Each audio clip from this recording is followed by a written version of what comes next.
2024 को लेकर सियासी घमासान तेज हो गया है, लेकिन सबसे बड़ी बात, सबसे बड़ा जो सियासी घमासान मचा है वो सपा और कांग्रेस के बीच में मचा हुआ है। कभी ये दोनों इंडिया गठबंधन के हिस्सा हैं, अभी भी हैं, लेकिन ये जो सियासत है वो क्या समय दिखाती है वो देखना दिलचस्प है कि अब ये दोनों जो है धुर विरोधी की तरह दिख रहे हैं और मामला जो है बाप से लेकर चिरकुट तक पहुंच गया है। जी हाँ, हम बात कर रहे हैं कांग्रेस प्रदेश अध्यक्ष अजय राय और अखिलेश यादव, जो कि पूर्व मुख्यमंत्री और सपा के राष्ट्रीय अध्यक्ष भी हैं। उन्होंने अजय राय को चिरकुट कहा और अजय राय ने उनको कहा कि जो अपने बाप का नहीं हुआ वो मेरा क्या होगा, प्रदेश का क्या होगा। क्या आपको लग रहा है कहाँ ये जा रही है राजनीति? देखिए, मध्य प्रदेश का चुनाव गठबंधन हुआ, पूरे ऑल इंडिया में गठबंधन हुआ, मध्य प्रदेश में चुनाव होने वाला है। इसी के लेकर उनको पता नहीं था अखिलेश यादव को कि कांग्रेस हमारे साथ धोखा करेगी। उनको ये लगा था कि गठबंधन हुआ तो प्रदेश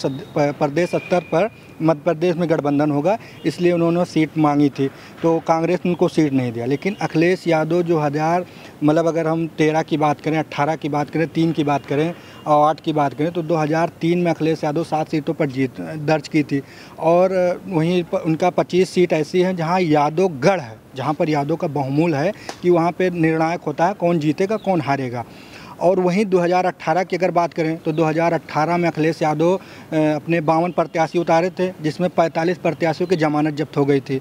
एक सीट पे जीते, लेकिन कांग्रेस वही बात कर रही है कि जो जीते वो भी तो बीजेपी में चले गए, तो अब सपा का कहाँ वहाँ जनाधार है? तो सपा का वहाँ जनाधार नहीं, लेकिन सपा अपना 2003 का जो 3 में उसका जीत था उसी को लेकर सपा आगे बढ़ना चाह रही है कि जिस तरह हमें 3 में जीत दर्ज मिली थी उसी तरह हमें 2000। कांग्रेस कह रही है कि सपा हमें धोखा दी, आपको क्या लग रहा है? देखिए, सपा तो अगर कांग्रेस कह रही है कि सपा में धोखा दिया नहीं, हाँ, सपा उनका ये कहना है कि सपा को यहाँ ये सोचना चाहिए था कि यहाँ मजबूत कांग्रेस है तो फिर वो कांग्रेस के लिए छोड़ दें यहाँ ज़मीन, और फिर 2024 जब आएगा तो हम यूपी में उनके लिए देख लेंगे। देखिए, ज़मीन कोई नहीं छोड़ेगा। अगर कोई अपना क्या नाम है पार्टी बनाया है तो अपना कैंडिडेट कहीं ना कहीं उतारेगा। अगर कांग्रेस वहाँ सपा वहाँ ज़मीन छोड़ देती है तो उनके कार्यकर्ता उनसे खफा हो जाएंगे। ज़मीन कोई नहीं छोड़ेगा। सोनल, आपको क्या लग रहा है कि ये जो गठबंधन का ये जो मामला चल रहा है, इंडिया इतनी बातें हो रही थी, लेकिन जो उसकी जो प्रमुख पार्टियां हैं सपा कांग्रेस, उनका तो अपने में ही नहीं बन रहा है, तो कैसे ही आगे बढ़ेगा? जिस तरह की खबरें आ रही हैं कहीं ना कहीं उससे ऐसा लग रहा है कि ये गठबंधन अब ज़्यादा दिन तक टिकने वाला नहीं है,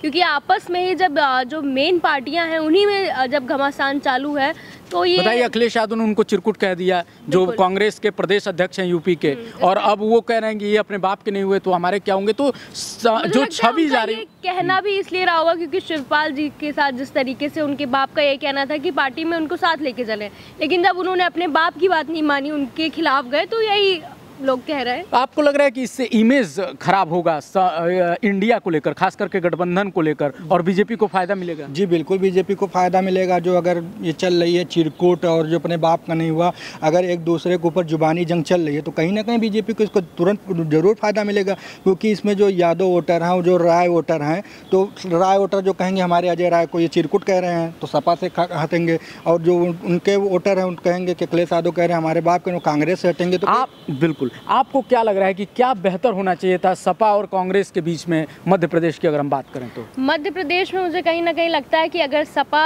अच्छा नहीं है, उनका वहाँ पे वो जनाधार नहीं अच्छा है, तो उन्हें कांग्रेस के लिए वहाँ छोड़ देना चाहिए था। बाकी उत्तर प्रदेश में सपा को करना। अजय राय एक बात कहें इमरान की, अगर वो ऐसा करते तो 2024 में हम जरूर उनके लिए सोचते।